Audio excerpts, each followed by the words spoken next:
boa noite Taubaté, boa noite Vale do Paraíba, olá você que também nos acompanha pelo Facebook e também pelo YouTube. Estamos começando ao vivo aqui na nossa TV Cidade, o nosso programa das 6 desta quarta-feira, dia 16 de janeiro de 2019, hoje que é o dia dos cortadores de cana-de-açúcar, né? A gente está aí tomando café, tomando especialmente aquela caipirinha gelada, tomando aquele suco gostoso e muitas vezes a gente não lembra de quem é o profissional, né, responsável por cortar a cana, que faz o açúcar que vem à nossa mesa.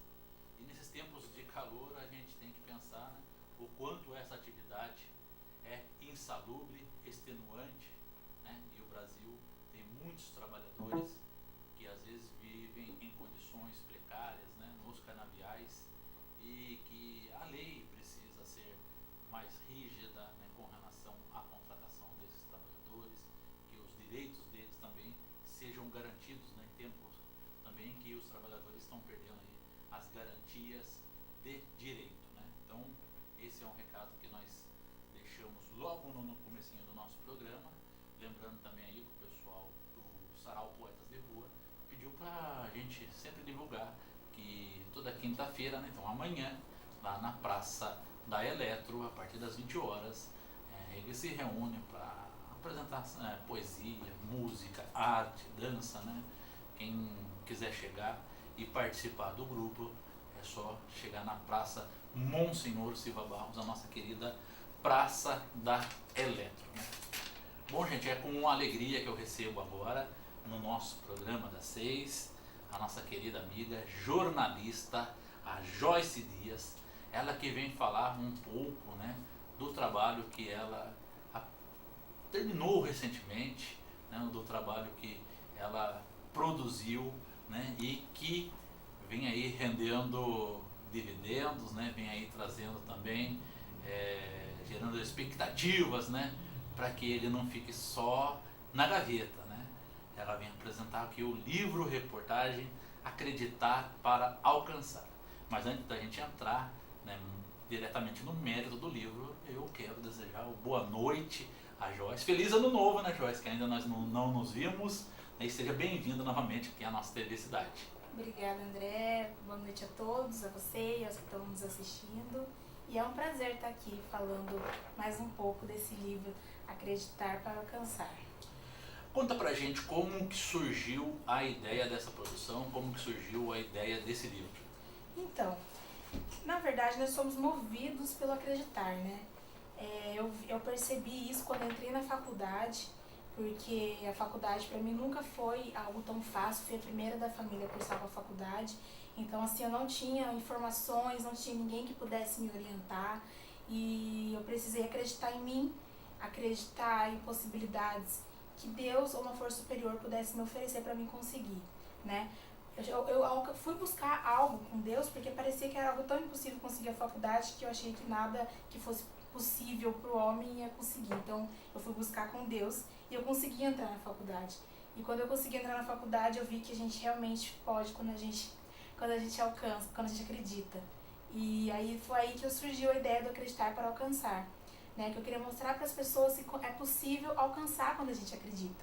Então assim, ao falar de saúde, ao falar de doença, né, quando a pessoa se recupera de uma doença, que ela passa por aquele processo da espiritualidade, seria uma forma bem legal de mostrar, de provar para as pessoas, não só falar, mas de provar para as pessoas que é possível você realizar um sonho, é possível você realizar um desejo, mesmo quando os médicos, mesmo quando a medicina diz que é impossível, que foi isso que eu mostrei no livro contando a história das pessoas. Mas calma aí, Joyce, você entrou na faculdade de jornalismo, na Universidade de Taubaté, né? E a gente sabe que o leque, né, o campo aí do jornalismo, ele é vasto, né? Sim.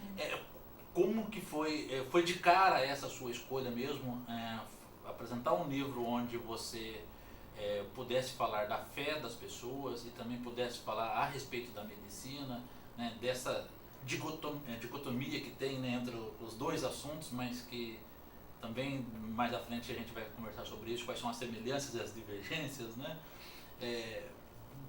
Ou você tinha outros temas ali com possibilidade e também outros tipos de suporte de trabalho para poder apresentar?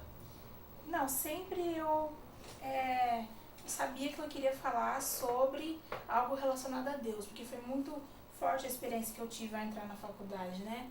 Eu tinha acabado de sair do ensino médio, no ensino médio, na escola que eu fiz, eu tive que começar a estudar à noite, por causa que eu tive que começar a trabalhar cedo para ajudar em casa. Então, assim, na escola, por eu estar estudando à noite, eu não tinha nem ajuda de professores, nada. Então, foi uma experiência muito forte que eu tive com Deus. Então, eu sempre sabia que eu ia fazer algo para Deus. Aí, a ideia de escrever um livro veio da possibilidade de poder se aprofundar, né?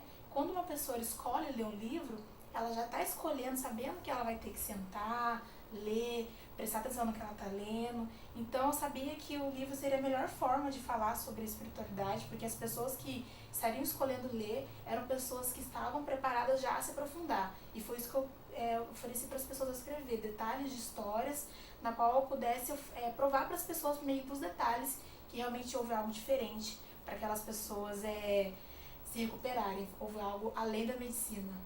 Bom, nesse caso, com essa certeza que você tinha que seria esse livro reportagem, você já tinha as histórias em si, ou tinha uma história que te chamava a atenção e aí a partir dessa história outras vieram? A partir da primeira história, outras foram vindo. Eu passei assim, eu tenho a minha religião, né? Então foi mais fácil encontrar histórias relacionadas à minha religião. Porém, meu objetivo nunca foi abordar a religião. Meu objetivo era poder falar da força da espiritualidade para a saúde. Então, eu busquei falar de diversos tipos de espiritualidade. E nisso, as primeiras histórias foram relacionadas à minha religião, porque eram histórias que estavam mais envolvidas, mais perto de mim. E depois das primeiras entrevistas, foram vindo outras.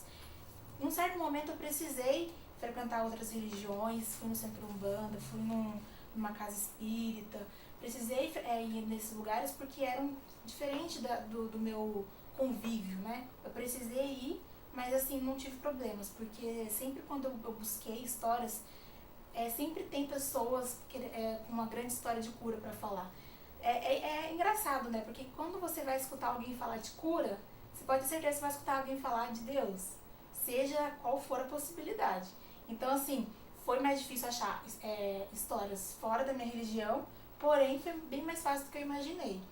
Eu precisei sair da minha zona de conforto, sair da minha religião, precisei frequentar outros lugares, porém foi fácil achar, porque eu tive até a oportunidade de escolher histórias, porque sempre tinha alguém para me contar detalhes de histórias lindas e lindas e lindas, mas as histórias sempre vinham até mim, e depois da primeira foram vindo as outras.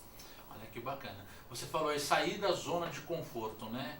Qual foi aí a maior dificuldade nesse caso, né, de sair da zona de conforto? Como você também frisou, você tem a sua fé, né, tem a sua religião, sim, né? Mas tem um papel do jornalista ali também que você tinha que cumprir, né? Qual foi as dificuldades que você teve? Aí que eu tive que deixar de ser a Joyce cristã para ser a Joyce jornalista, né? Foi um desafio, porque quando a gente escrever sobre uma coisa minha, é um pouco mais fácil do que eu escrever sobre outras pessoas, né? E como jornalista, além de escrever sobre outras pessoas, escrever sobre coisas que eu não estava acostumada, começou o processo de sair da minha zona de conforto. Aí eu precisei buscar outras religiões, conhecer desde o princípio outras religiões. Quando eu escrevo algo que eu já conheço, né, apesar de ter que sempre buscar imparcialidade, escrever algo que eu já estou no convívio, é mais fácil. Agora, quando você vai escrever algo que não é do seu convívio, que são religiões com outros tipos de costume, outros tipos de prática, foi sair da zona de conforto e foi um desafio. Porém, foi um desafio que me enriqueceu muito como profissional, que foi aí que eu entendi como é que é buscar imparcialidade, né? Que eu fui mexer bem no meu íntimo, que é uma coisa que eu tinha muito em mim, que era a minha religião, e eu vi que eu consegui, porque eu encontrei em todas as religiões, em todos os tipos de fé, o mesmo brilho no olhar que eu tinha para falar da minha. Então, aí que eu vi que a espiritualidade, ela é universal. Só a maneira de praticar ela que não. Que bacana, Joyce. Você falou também que tiveram diversas histórias, né? Nem todas as histórias couberam no livro, né? Que histórias, por exemplo, como que você fez o critério de seleção e que histórias ficaram de fora? Sim, o critério de seleção foi... Nossa, teve uma situação que eu não sabia como falar pra pessoa, olha, não vai ter como. Mas eu encontrei muitos pais querendo falar dos filhos, né? Quando eu conheci o Fauser, que foi no capítulo em que eu falei sobre como que os pais podem ajudar os filhos no processo com a sua espiritualidade, vieram muitos pais para falar da história do filho, né? Porque assim, o pai ele vive uma espiritualidade dupla, né? Porque ele vive a espiritualidade dele, mas a que ele tem que viver com o filho. Então ele sempre tem muita emoção, muita vontade para contar. E foi aí que eu tive que falar para um pai, que ele é um pai católico, né? O filho dele, ele teve várias paradas cardíacas, ele se recuperou e eles estão na mesma luta que o Fauser, que é para ele poder se recuperar das sequelas. Mas aí foi bem assim, difícil falar pra ele que não, porque eu queria muito contar a história dele. Mas eu tive que falar pra ele que não. E também vieram bastante coisas da minha religião, né? Na minha igreja, quando as pessoas ficaram sabendo do meu tema, porque assim, quando eu tava só na pesquisa, eu não falava muito, né? Mas quando as pessoas ficaram sabendo do meu tema, souberam que eu estava fazendo um trabalho, escrevendo um livro, pessoas foram curadas, elas vinham até mim, Joyce, eu tenho uma história pra te contar, tal pessoa, ou senão eu. Aí eu, então, é que agora eu não posso mais escrever sobre a minha religião, agora eu tô buscando outras religiões. Aí, tipo assim, eles entenderam, né, porque eu falei pra eles, o papel do jornalista é buscar sempre a imparcialidade. Então, assim, eu acho que essa oportunidade de eu mostrar pra minha comunidade, né, para as pessoas que estão comigo, que são as pessoas que não conhecem tanto jornalismo, né, que são as pessoas que consomem o jornalismo, assim, o jornalismo mais fácil, vamos dizer assim, né? Consome um jornalzinho de meia hora, ou consome, não conhece o jornalismo de verdade. Então, eu meio que encontrei a oportunidade de mostrar para as pessoas como é o jornalismo, né? Que eu não posso retratar só o que eu acredito. Se eu quero provar que Deus é poderoso, eu tenho que mostrar isso na infinita possibilidade de Deus. Mas foi aí que eu tive que começar a cortar algumas histórias que foi relacionada à minha religião, e quando os pais quiseram contar sobre a história dos filhos, que sempre conto com muita emoção, inclusive. Olha que bacana, né, Joyce? Joyce, você fala muito das histórias, né, das pessoas, né? Mas no meio da história das pessoas há aí a participação, né, de profissionais, né, que também estão ali para decidir sobre a vida e a morte dessas pessoas, inclusive, né? Como que você lidou com essas fontes, né? Que profissionais também você consultou para poder elaborar esse livro? No começo eu tive muito medo de falar com profissionais, porque na faculdade, quando eu falei do meu tema, os professores sempre falavam, teve o primeiro professor na minha pré-banco, o primeiro professor falou para mim, Joyce, você vai falar sobre esse assunto, mas você sabe que fé e saúde é igual água e óleo, né? Elas não se misturam. Então a minha primeira experiência com profissionais não foi tão legal. Então eu tive um pouco de receio no início, porém depois eu vi que não. Eu vi que já era totalmente mais avançado, que tudo já tinha mudado, que hoje em dia os médicos, os profissionais, eles buscam tratar a espiritualidade do paciente para poder oferecer um tratamento melhor para ele. Então, assim, eu me surpreendi, né, quando eu fui ter os primeiros contatos com profissionais, porque eu vi que eles já estavam no processo de trazer a espiritualidade para dentro da profissão deles, né? Eu entrevistei psicólogo, eu entrevistei médico, entrevistei teólogo, e todos tiveram muito carinho para falar da espiritualidade com a saúde.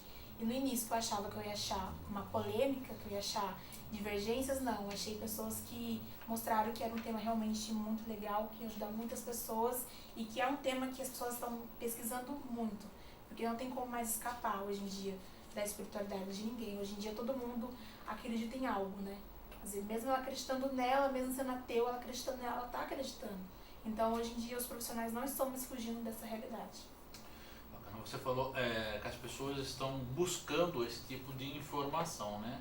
Mas esse tipo de informação qualificada, como é um livro-reportagem, né? Como é um artigo científico, ainda é defasado, né? São poucas as referências que se tem aí, tanto no Brasil quanto no mundo, né? Na verdade, tem bastante pesquisas. Na área do jornalismo, eu encontrei só um livro, que foi da época, de dois jornalistas da época que fizeram. Mas, fora assim isso, tem muitas pesquisas de médicos, de epidemiologistas, tem bastante pesquisa, mas mais na área da medicina. Mas assim, na área do jornalismo não tem livro-reportagem, assim, principalmente na nossa região, não tem muito disso. Você tem que dar uma pesquisada para você ter um contato mais assim, mais próximo das pessoas que vivem isso, né?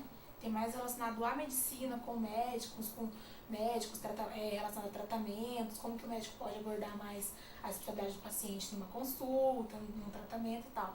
Mas assim, relacionado à maneira como eu escrevi no livro, realmente não tem. De buscar conversar com a pessoa que viveu aquilo, né? De buscar assim o lado do médico, mas não relacionado à saúde, mas mais o lado espiritual do paciente mesmo, assim, isso daí não tem realmente. Eu tive que aprender isso nas entrevistas, né? Conversando com as pessoas e contar as suas histórias, observando muito elas, observando como é que é o relacionamento dela com o médico, como é que é o relacionamento do médico com ela. Então, assim, foi descobertas dia após dia. Bom, você estava fazendo o curso de jornalismo, como você falou, você aprendeu muita coisa com as fontes, né? Mas aprendeu muita coisa também com pesquisa, né? Você também fez um curso técnico de medicina, porque são termos muito diferentes, né, da rotina do jornalista, que não é especialista no assunto, né? Eu li o livro inteiro da Joyce, tem nomenclaturas que eu nunca tinha visto, né? Foi bem difícil mesmo. Por isso que foi a parte mais difícil, na verdade. Que daí eu tive que transcrever todas as entrevistas. Porque às vezes um detalhe que eu poderia deixar passar poderia ser um grande erro, né? Por causa desses nomes, desses termos médicos, que eu tinha que ouvir bastante detalhe, pesquisar o que era aquilo certinho, entender o que era, para poder escrever certo. Eu sempre tive muita cautela com isso, porque por ser uma coisa jornalística, né? Eu tenho que ter muito cuidado para o que eu escrever tá certo, né? Pra ter veracidade no que eu tô escrevendo. Então, assim, eu tive que transcrever todas as entrevistas que eu fiz, entrevistas de horas e horas. Eu fiquei dias na frente do computador transcrevendo, para mim não errar os nomes, para mim não passar a informação errada. Foi um desafio, mas eu aprendi bastante coisa, né? Hoje em dia tem termos, assim, que as pessoas falam que eu já me lembro do que eu tinha escrito. Foi um aprendizado realmente muito legal. Bacana. Nós estamos conversando com a jornalista Joyce Dias, né, que está a produção Acreditar para Alcançar, o livro-reportagem, que fala sobre histórias de pessoas que utilizaram a espiritualidade para surpreender a medicina. Joyce, nesse bate-papo, nesse mergulho nesse universo, né, de cada um, né, de cada fonte, o que te chamou a atenção, né, para poder construir esses capítulos, para poder elaborar, né, a história, por exemplo, do Riad, né, filho do Temer Saad, que é empresário aqui em Taubaté, né? Como que essa história chegou a você, né? E como que você foi se achegando, se aproximando do Temer para poder entender essa situação que o Riad passou? Sim, do Riad eu participei de uma palestra do pai dele, que o pai dele deu, feita pelo Fauser, inclusive, o pai do Feu, que foi um dos personagens também. E nessa palestra, eu lembro que eu levei a minha mãe, num dias que a gente não estava muito bem, e a palestra, assim, deu up na minha mãe, porque a história do Riad é uma história realmente, assim, de muita força de vida. A gente vê que é uma força de vida, assim, além do que a pessoa pode. A gente vê pela história do Riad que existe realmente algo além, né? Porque o Riad foi uma criança que viveu com 3 corações, né, ao mesmo tempo. Então, quando o pai dele vai contando todo esse processo para ele estar com os 3 corações, você vai ouvindo, você vai achando assim, esse menino já morreu.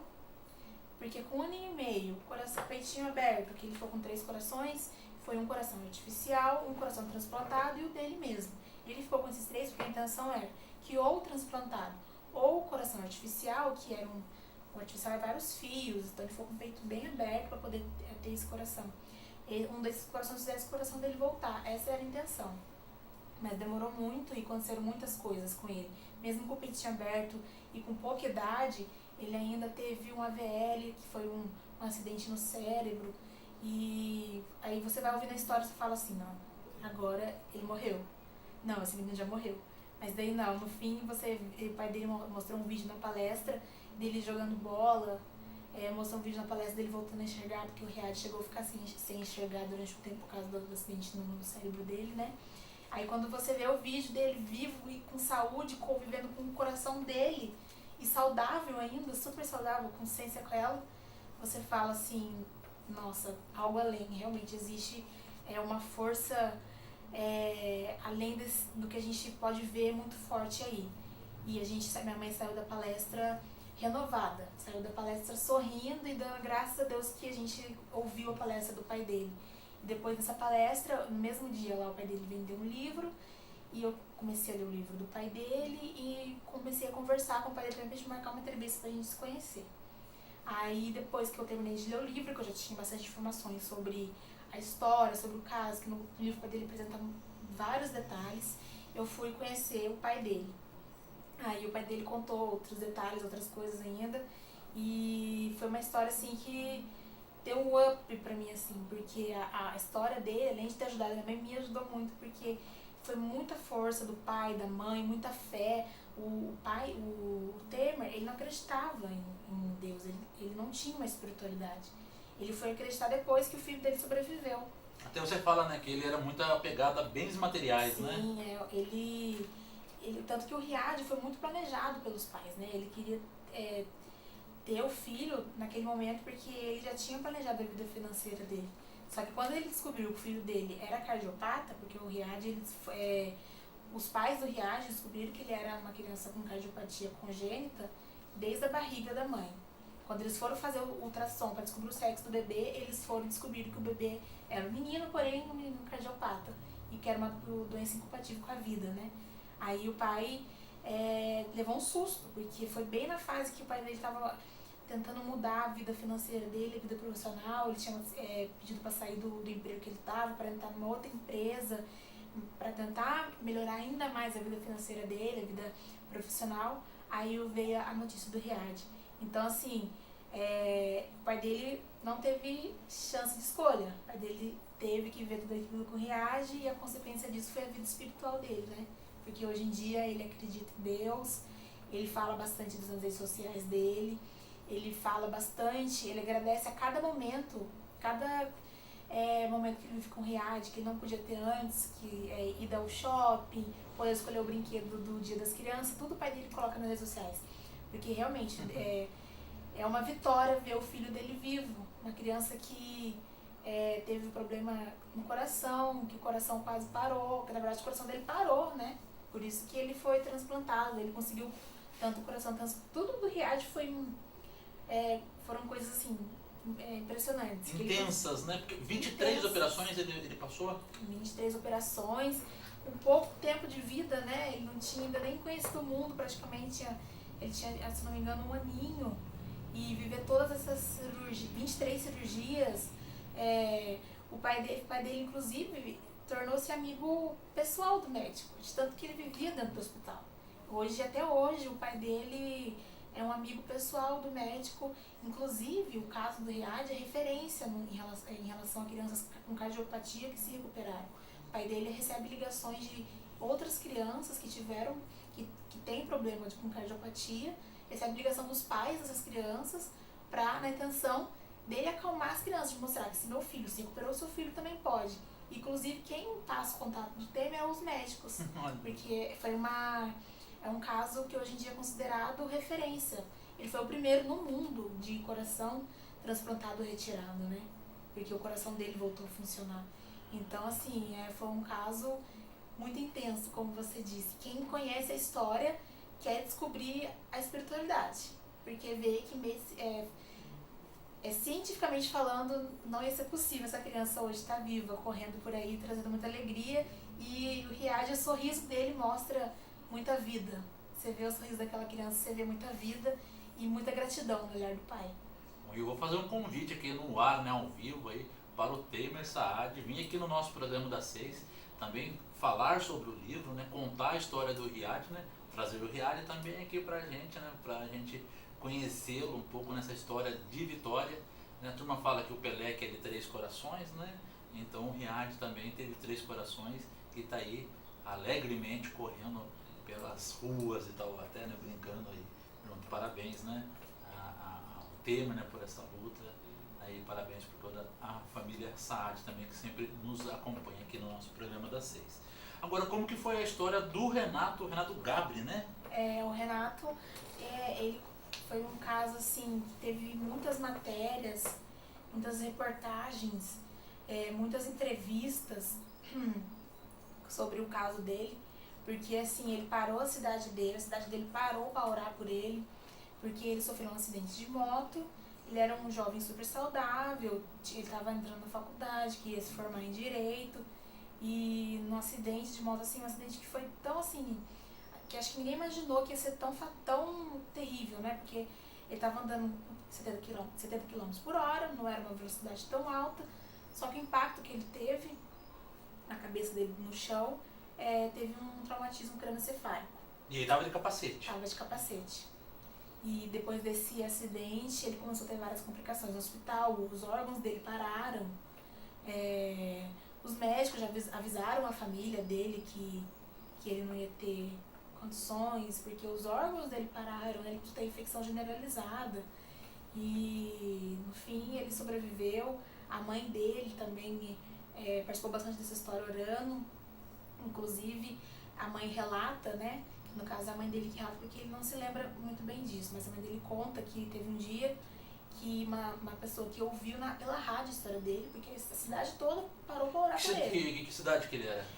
Era de... Era, não é, né? Tá vivo? Não, é que hoje ele tá morando em... a cidade, é que assim, hoje ele mora em outra cidade. Mas nossa, eu não vou me lembrar o nome da cidade. Mas não é na nossa região. Eu não vou me lembrar o nome da cidade dele.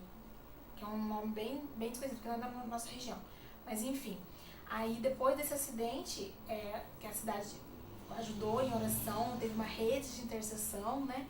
Aí uma pessoa ouviu pela rádio, inclusive uma moça jovem, cega, ela ouviu pela rádio, pediu ajuda de uma pessoa para poder ir no hospital orar por ele. Diz ela que sentiu-se tocada para ir. E a mãe dele conta que quando essa pessoa foi lá, essa moça foi lá, o quarto começou a esquentar. Isso que a gente sabe que o hospital sempre é gelado, né, por causa do ar-condicionado. Mas daí o quarto esquentou e depois daquele dia o Renato começou a ter uma melhora, assim, inexplicável para os médicos. Quer dizer, a moça ele não era conhecida Não dele. era conhecida, ela ouviu pela rádio e foi lá. Eles se comunicam até hoje, inclusive tem uma matéria que ela participou e que ela fala que foi Deus que tocou no coração dela, que tudo que ela fez foi em direção de Deus. E hoje o Renato também não tem sequela nenhuma, e tudo foi depois que a mãe fala, e ele também sempre testemunha falando dessa moça, que depois dessa oração dela, que ele começou a se recuperar. E o Renato também, engraçado a história dele, é que ele foi com a traqueotomia aqui, né? Que abre essa região aqui para poder ajudar na respiração dele. E isso poderia atrapalhar a voz dele, porque ele ficou muito tempo com o aqui aberto. E ele é músico, né? Ele é músico, então ele fala que foi isso que fez quando ele voltou do coma, porque ele ficou muito tempo em coma, e quando ele voltou do coma ele não sabia viver mais. Então ele teve que aprender a falar, teve que aprender a fazer tudo de novo. E o que impulsionou ele a orar bastante, o que ele sempre pedia para Deus era para poder voltar a voz dele. Ele sempre pedia para Deus, Deus me tira daqui, porque a vontade dele era sair, porque para ele estava preso. Porque ele estava vivo, ele tinha sobrevivido, tinha acordado do coma, mas ele não conseguia falar, ele não conseguia comer sozinho. Então para ele aquilo era uma prisão que ele estava. Então ele pedia sempre, Deus me tira daqui. Porque a intenção dele era voltar a viver, né? Voltar a cantar, que era o que ele mais amava. E hoje ele é ministro de louvor, ele canta, ele é cantor, fez o DVD dele, fez o CD dele, inclusive tudo com músicas que ele compôs e que ele ouvia dentro do hospital. O livro dele, ele escreveu o livro, tudo relatando coisas que ele viveu dentro do hospital. Então, assim, é uma história muito bonita também. A gente escuta, a gente ouve ele falando, a gente ouve ele cantando e vê muita fé. Até hoje ele conta essa história, porque isso aconteceu já faz anos, né?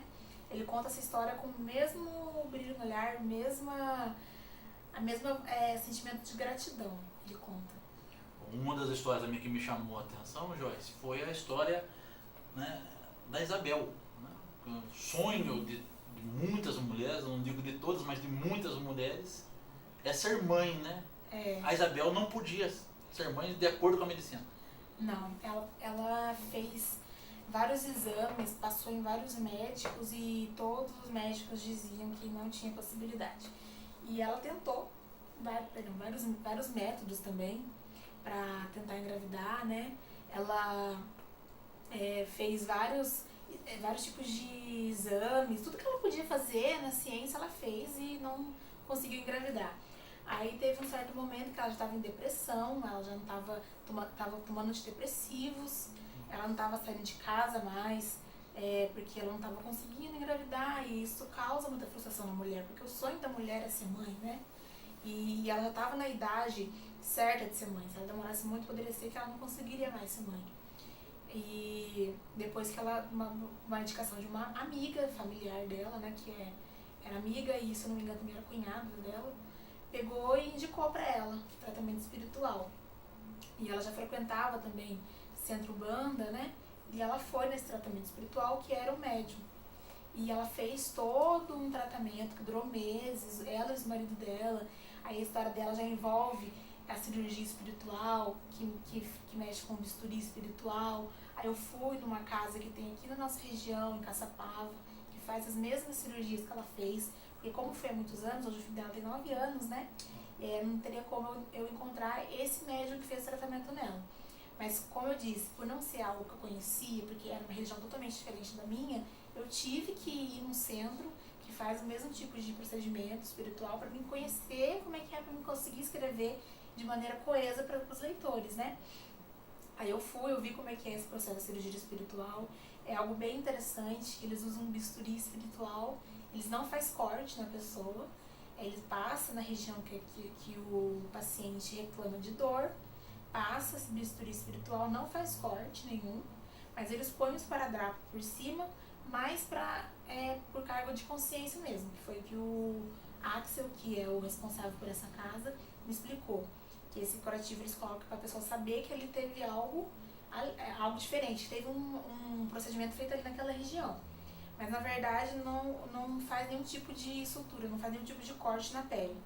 E depois disso, várias pessoas, inclusive eu conversei com pessoas que estavam lá nessa casa da cura aqui da nossa região, elas falam que tem a melhora, tem a cura depois dessa cirurgia. E mesmo não tendo rasgo, isso foi o Axel que me contou de pacientes que já foram lá e depois voltaram lá para dar o testemunho para ele. Que depois desse procedimento, mesmo não tendo rasgo na pele, eles vão ao médico, porque daí o próprio centro pede, né, a própria casa pede para a pessoa ir no hospital para poder comprovar que ela foi curada. Então, depois desses procedimentos, a pessoa vê se ela realmente melhorou, o médico fala que houve algo lá, que por dentro tem vestígios de uma cirurgia. Isso foi o Axel que me contou. Então, assim, algo bem legal. A casa daqui da nossa região, ela sempre está cheia de pessoas de várias cidades, que chegam cedo, de madrugada, para ficar na fila, para poder passar por essa cirurgia espiritual. E foi isso que a Isabel passou, que eu chamo de Cris, né, que ela se tornou minha amiga. Ela tem muito carinho pelo que eu escrevi por ela, e eu também tenho muito carinho por ela. E ela conta como é que foi depois desse tratamento espiritual. Ela fez várias cirurgias, o marido dela conseguiu engravidar. E o que é legal da história dela é que o médium fala como que o filho dela vai nascer, quais são as características do filho. Ele fala a personalidade do filho. E o filho dela nasceu exatamente do jeito que o médium falou. O filho dela tem uma característica muito especial, que ele consegue se comunicar com pessoas que já não estão mais aqui, né? Ele é uma criança e, inclusive, ele até fala assim: mãe, não conta o meu segredo, que para ele é um segredo, porque muitas pessoas não entendem, né? Na escola, ele é uma criança, ele não fala isso pros amiguinhos dele, né? Mas ele é uma criança muito carinhosa, ele é uma criança que tem muito carinho pelos amigos, ele gosta de abraçar, que inclusive o médico explicou que ele ia nascer com as características de Jesus. E foi exatamente assim que ele nasceu. Ele tem muito carinho pelas pessoas, ele vê pessoas na rua precisando de ajuda, ele quer ajudar.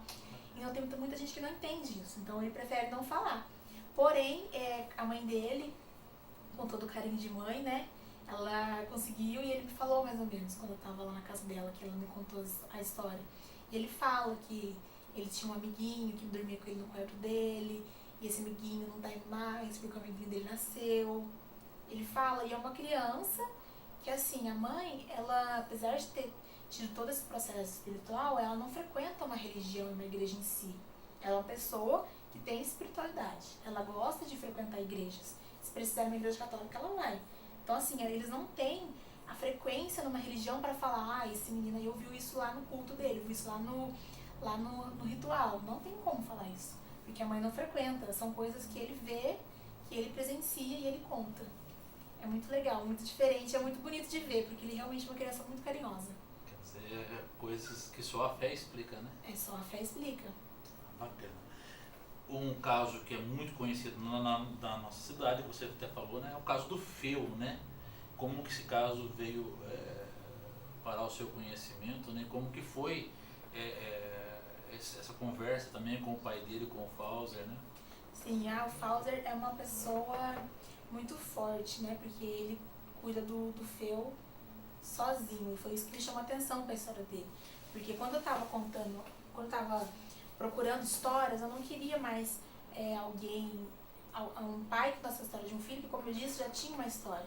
Só que a dele eu me senti na obrigação de contar, porque a fé que ele tem é uma fé bem diferente. É uma fé que, apesar de ele ter muita crença em Deus, ele é uma pessoa muito racional também. E a história dele eu consegui por meio de uma outra pessoa, que é um pai também, que cuida de um filho, que é o seu Antônio, o pai do Nicolas. O filho dele também é uma criança especial, só que infelizmente o Nicolas faleceu. Ele faleceu agora dia 15. Infelizmente, ele ficou internado e faleceu. Mas o seu Antônio tinha contato com ele, porque quando eu fazia estágio no jornal, eu escrevi sobre o seu Antônio. Aí a gente sempre mantinha contato. E quando o Fauser foi fazer uma palestra, que inclusive foi a palestra que o pai do Riad também ia participar, o seu Antônio me convidou. Aí ele me mandou a arte dessa palestra e eu fui.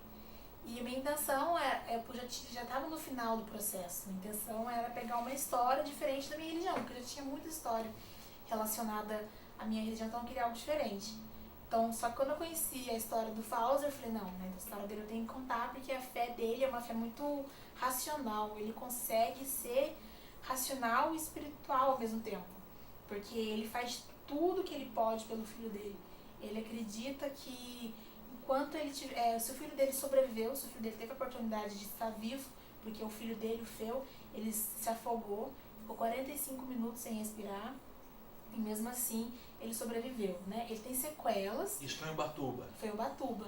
Ele tem sequelas, porém ele tá vivo, né? Quando você vê as fotos do estado que o Feu ficou, o fato dele estar vivo, você vê que é um milagre, porque o Feu ficou... Tá aí até na piscina, né? Semana passada eu vi a foto com o Fauser. Hoje em dia tudo... Eu não fui na piscina ainda esse ano. Você vê como que é a força do pai dele, né? O filho dele se afogou, quase morreu no mar, e mesmo assim hoje ele leva o filho dele na piscina. Né? Ele faz terapias com o filho dele na piscina. E o Feu sobreviveu, e aí o pai dele prometeu para ele mesmo, se o filho dele sobrevivesse, ele ia dedicar a vida dele para cuidar do filho, e é o que o pai dele faz. Ele dedica a vida dele somente ao filho. Ele e o filho dele são um em carne, um deve ser muito amigo do outro, com certeza. O Feu ainda não voltou a falar, né, porque ele está se recuperando aos poucos das sequelas. Mas, assim, a comunicação e o vínculo que eles têm, a comunicação de olhares, a comunicação de carinho entre um e outro, e o vínculo entre pai e filho é muito forte. O Feu, eles comunicam só com o olhar. Você vai lá na casa dele, o pai dele conversa com ele. O Feu é a criança mais saudável do mundo quando você tá perto dos dois se comunicando assim, né? O pai dele tem um relacionamento muito bom com o Feu. E o Feu, ele se recupera hoje, ele tem a vida que ele tem devido à força do pai, né? Porque o pai dele, por se dedicar somente ao Feu, o pai dele leva ele a muitas terapias, o pai dele tem uma disciplina muito regrada com relação à alimentação, com relação ao medicamento, para poder fazer o filho dele voltar ao normal, né? Poder andar, poder voltar a falar. E ele tem uns progressos assim, que os médicos falam que ele não poderia ter. Por exemplo, o Feu voltou a se alimentar, o Feu se alimenta, mas os médicos falaram que ele não poderia voltar a se alimentar. Então, assim, se o pai dele tivesse confiado no que os médicos tivessem dito, hoje o Feu, com certeza, estaria vegetando. Não estaria tendo a qualidade de vida que ele tem hoje, né? Porque o Feu, como você mesmo disse, estava na piscina. O Feu passeia. O Feu, você vai lá, você consegue conversar com o Feu, o pai dele praticamente ensina, gente. Você vai lá, você se sente muito bem com os dois, por causa da maneira como o pai dele trata.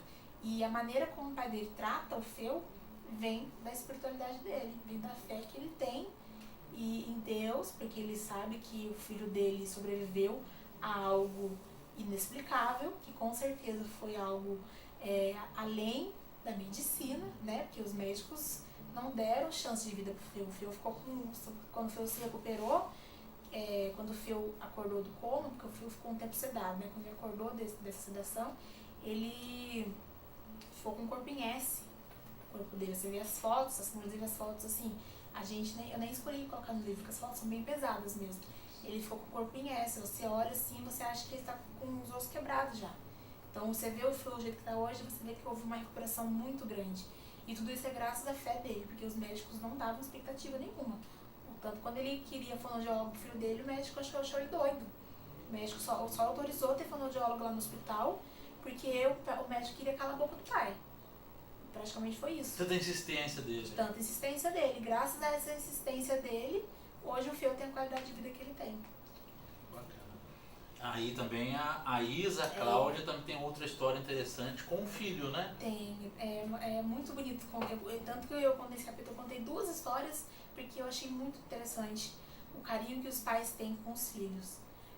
A fé que o pai tem transmite para o filho por meio do comportamento que os pais têm, né? Porque o pai, para a vida, porque quando o pai decide ser pai e a mãe decide ser mãe, a vida já muda, né? Mas quando a mãe é mãe de uma criança especial, de uma criança que tem algum problema de saúde, é mais difícil ainda, a mãe tem que se entregar mais ainda.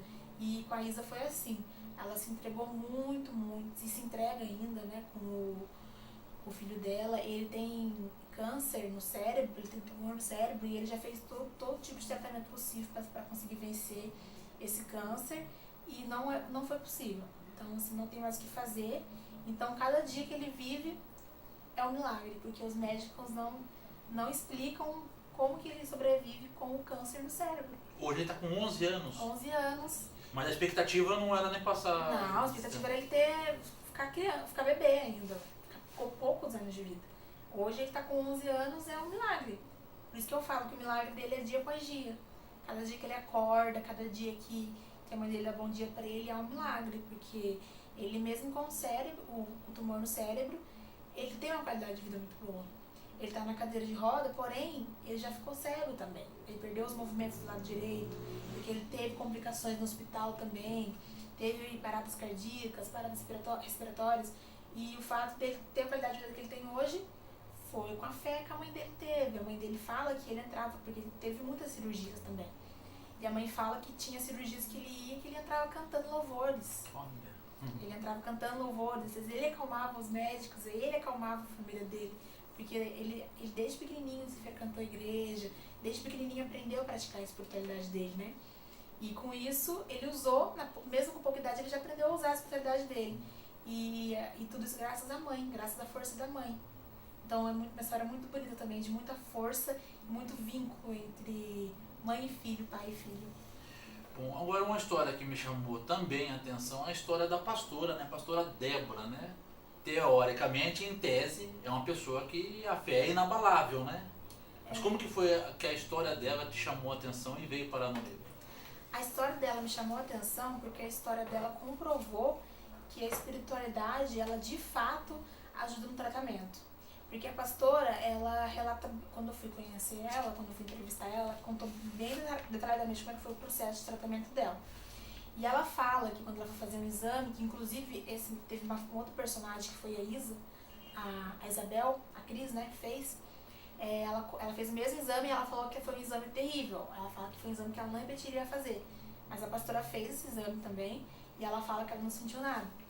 E pra ela não sentir nada, ela conta que ela usou a fé dela.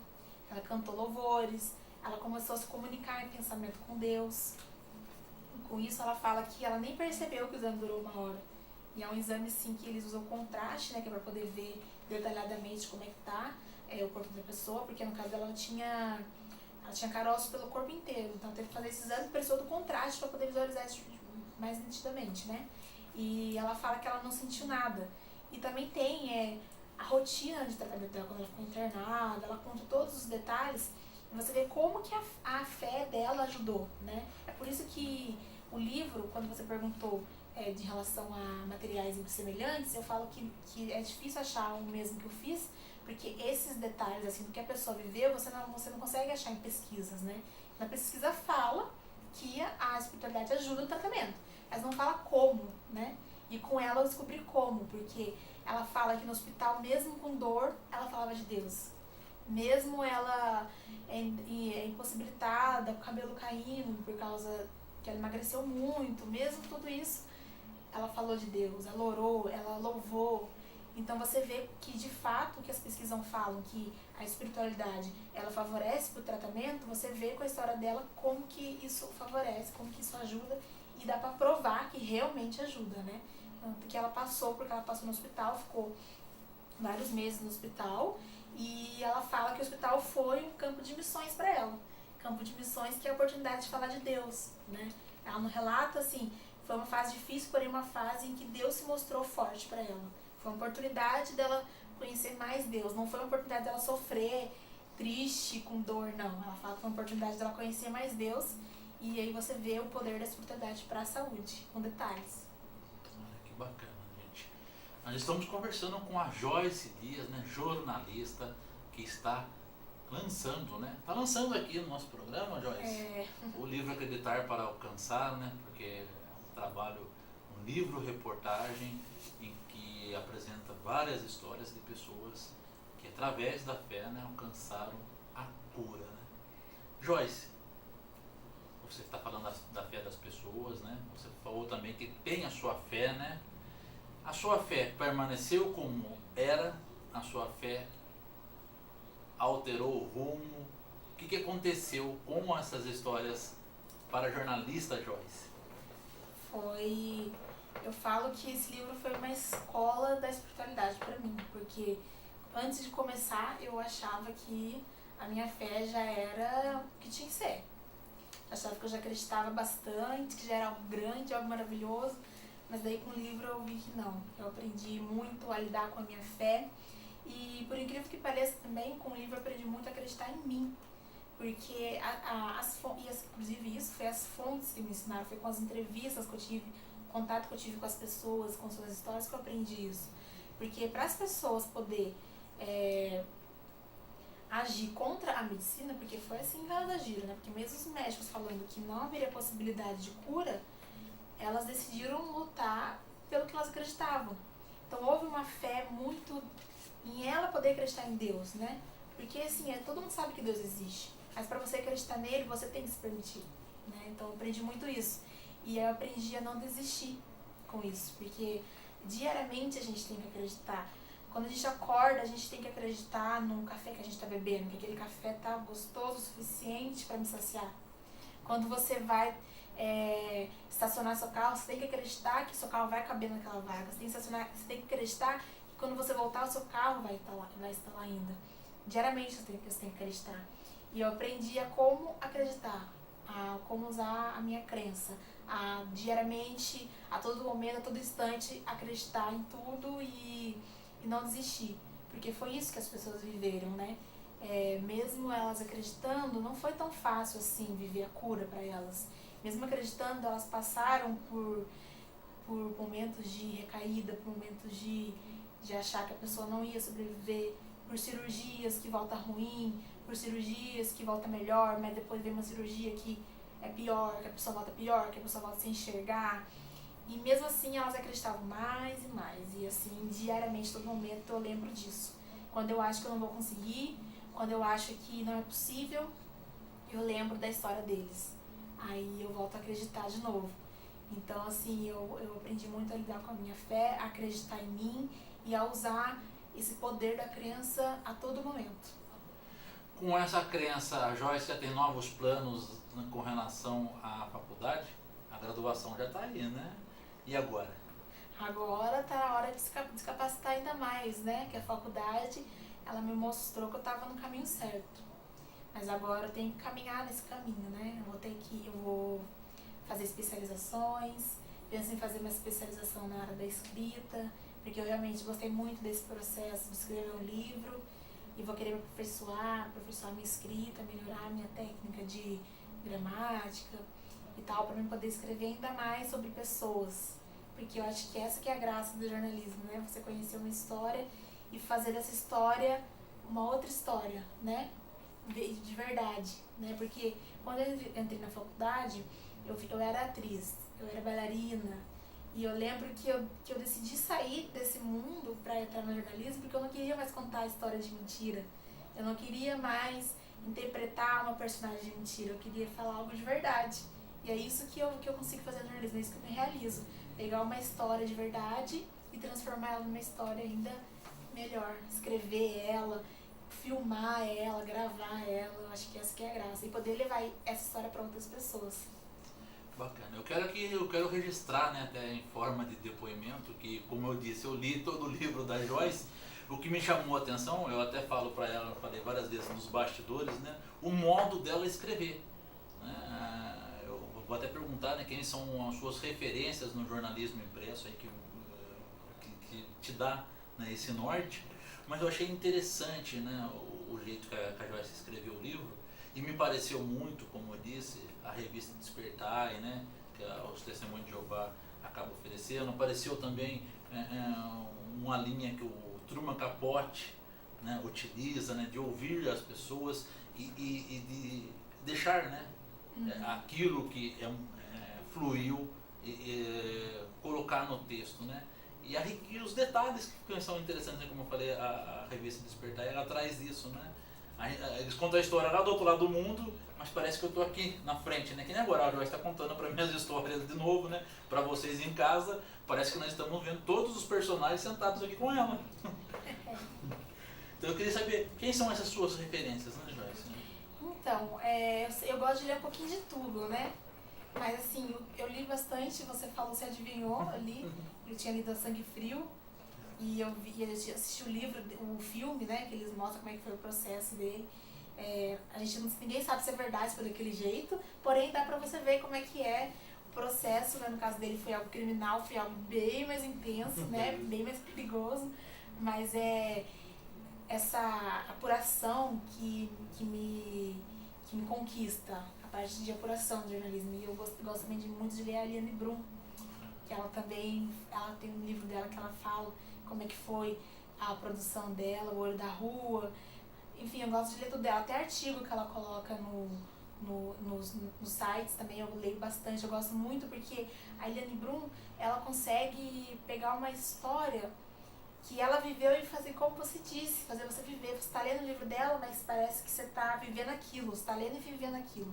E foi isso que eu tentei fazer, poder aproximar a história das pessoas, né? Que essa foi a intenção. Tanto que no livro eu falo de histórias de pessoas que utilizaram a espiritualidade para surpreender a medicina. Eu falo de cura pela fé por meio de histórias de pessoas que viveram isso. Porque a intenção não é falar de cura pela fé, a intenção é provar. Por isso que eu usei como referência, li bastante coisa sobre dela, para poder mostrar a maneira como ela me conquistou, me provava que ela realmente passou por aquilo. Eu tentei provar isso para meus leitores, que aquilo realmente aconteceu, que realmente a espiritualidade é poderosa e principalmente para a saúde. Que as pessoas podem utilizar esse remédio, que ele é bem eficaz. Essa foi a intenção.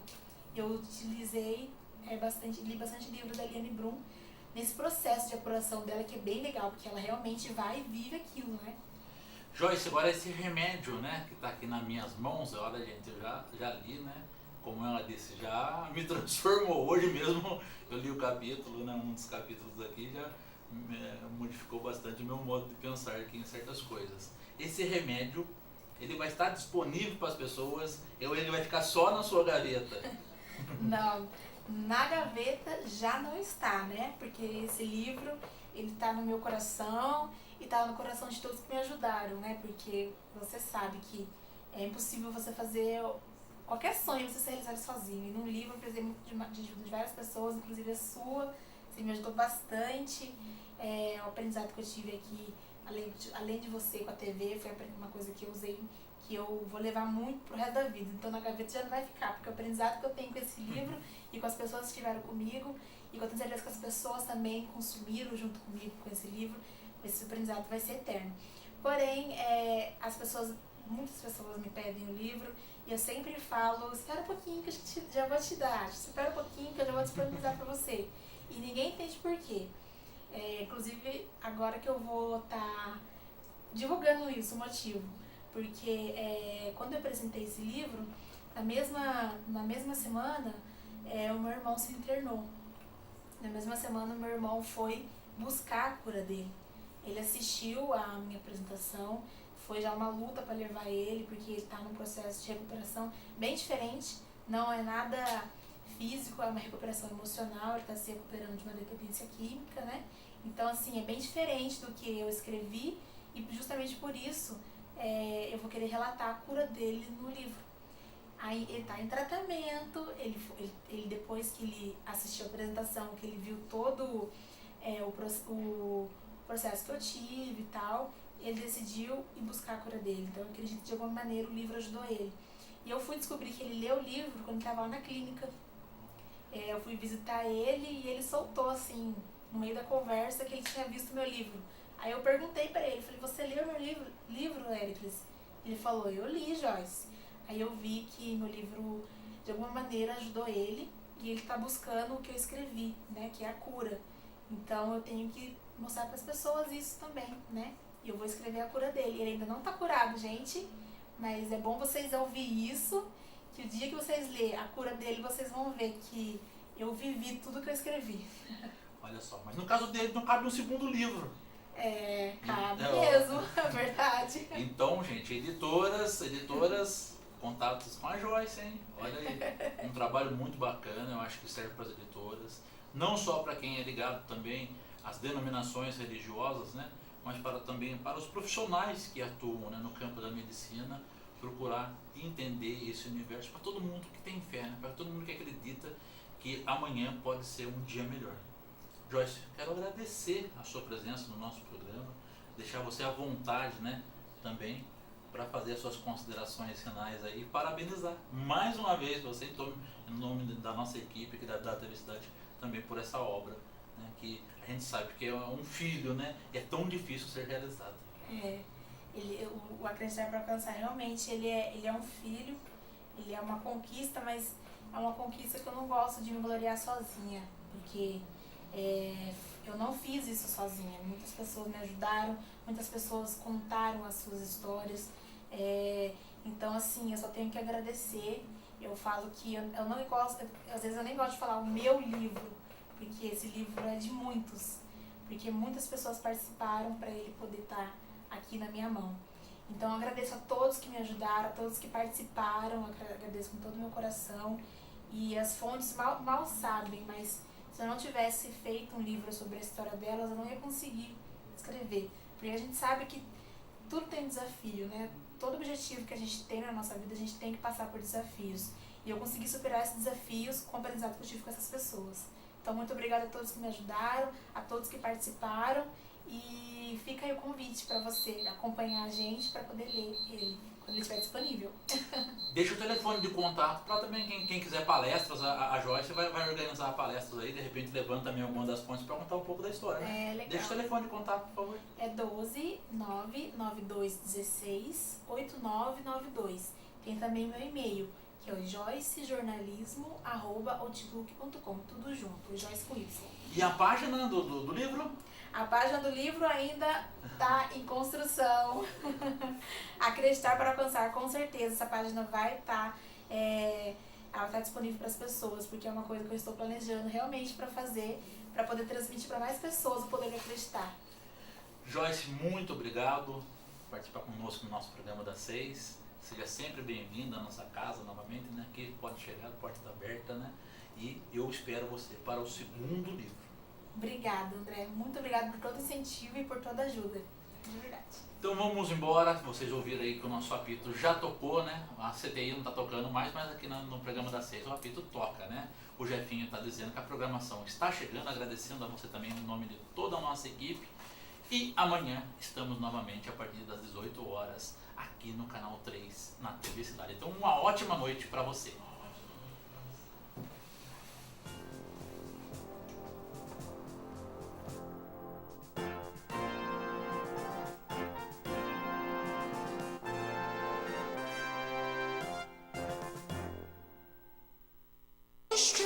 Música